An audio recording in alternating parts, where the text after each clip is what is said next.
Would it surprise you if I told you that Israel was one of the happiest countries in the world? But what does it even mean to be happy?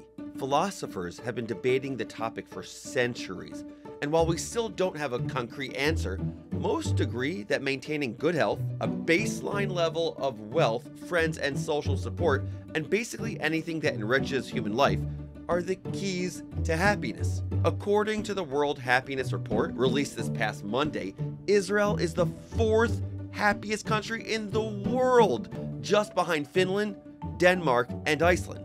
To put that in context, despite Disney World in my home state of Florida being the happiest place on earth, the US came in at number 15. Australia, Canada, and the UK also made the top 20. This week, we asked Israelis on the streets of Haifa to find out. I'm Noam, and this is Today Unpacked, where we rise above the noise to give you clarity, perspective, and sometimes peace of mind on current events in the Jewish world. Don't get me wrong, lots of things about Israel are really fun.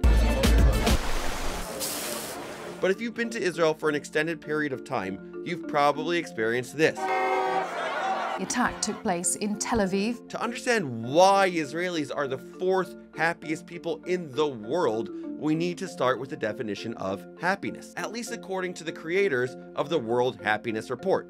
It means the satisfaction with the way one's life is going. It's not primarily a measure of whether one laughed or smiled yesterday, but how one feels about the course of one's life. The authors explain why they measure life evaluation rather than positive emotions.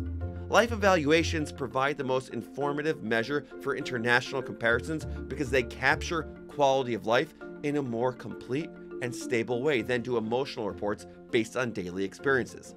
The respondents are asked to evaluate their current life as a whole, with the best possible life for them as a 10 and the worst possible as a 0. In Israel, the average person evaluated the life at a 7 or 8. The authors also included their estimates of how 6 factors might account for each country's score. Side note to the authors of the World Happiness Index, if you're watching, to make it really interesting, I think you should eliminate 7 from the rating scale next year. Just get rid of 7. 7 is just a hedge. Back to the question. When we asked diverse Israelis if they were surprised that Israel was the 4th happiest country, here's what they said. אני יכול להיות בגלל השמש, בגלל הים, בגלל האנשים הטובים, האוכל המטורף שיש פה. אני באמת חושבת שמגיע לנו מקום ראשון. למה אנחנו מקום רביעי? אני תכף לא יודע, אנחנו תמיד מרוצים יותר ממה שיש לנו. מדינת ישראל נאמבר 1 בכל העולם, ולמה? בוא נגיד למה. יש לנו הרבה תרביות, הרבה שמח, הרבה נהנים, יש לנו ים, יש לנו יבשה, יש לנו מדבר, יש לנו צפון, יש לנו דרום, יש לנו מדינה נהדרת. וחוץ מזה, הרבה שפות, השפות הכי משמחות, יש לנו אותך גם. אני כאילו מנסה בעצמי לראות את הטוב בכל סיטואציה ולהיות כמה שיותר שמח, כמה שיותר מבסוט. הרי למה אדם מאושר? שיודע למה הוא קם בבוקר ומה התכלית שלו בעולם. אנחנו עם ישראל יודעים, קמים בבוקר, אומרים מודה אני לפניך, יש לנו שליחות לעשות מהעולם הזה שיהיה עולם רוחני יותר, מזוכח יותר, עם תורה ומצוות. לכן אנחנו מאושרים, לכן אנחנו שמחים. Well, there you have it. According to these 5 Israelis, the high score is a result of different cultures and languages, the land, sea, sun, great food, an attitude of finding the good, gratitude for what one has, and a sense of meaning and purpose. Pretty good for a highly unscientific study. Typically, at Today Unpacked, we rise above the noise of the news, but this time, I don't think we need to. So let's build on our Israeli friends' great responses with 3 takeaways on what we can all learn from Israelis about being happier. Number 1, Israel is a purpose-driven society. So let's focus on something beyond ourselves. One of the Israelis we interviewed said, if life has meaning, then life is happiness. Rabbi David Beshefkin expressed it this way. The ultimate joy in life is knowing that your life is anchored in something beyond yourself. Most Jewish Israelis serve in the army, which gives them a sense of meaning and purpose. And many say that simply being in Israel, the Jewish homeland, makes them feel part of something greater. Wherever we all live, we can all commit ourselves to something beyond ourselves.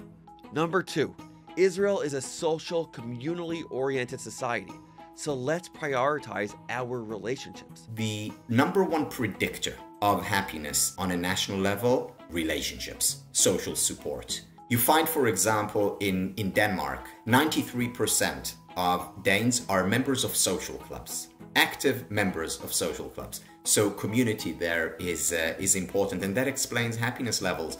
The bottom line, happiness is more about our relationships than it is about the specific location where we live.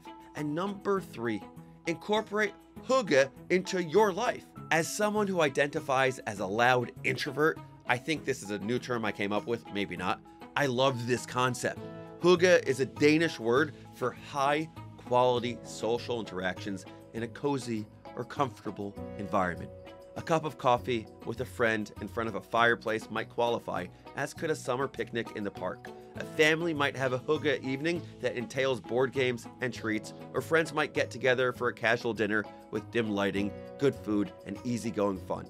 Research on Hygge has found that in Denmark, it acts as a buffer against stress while also creating a space to build camaraderie.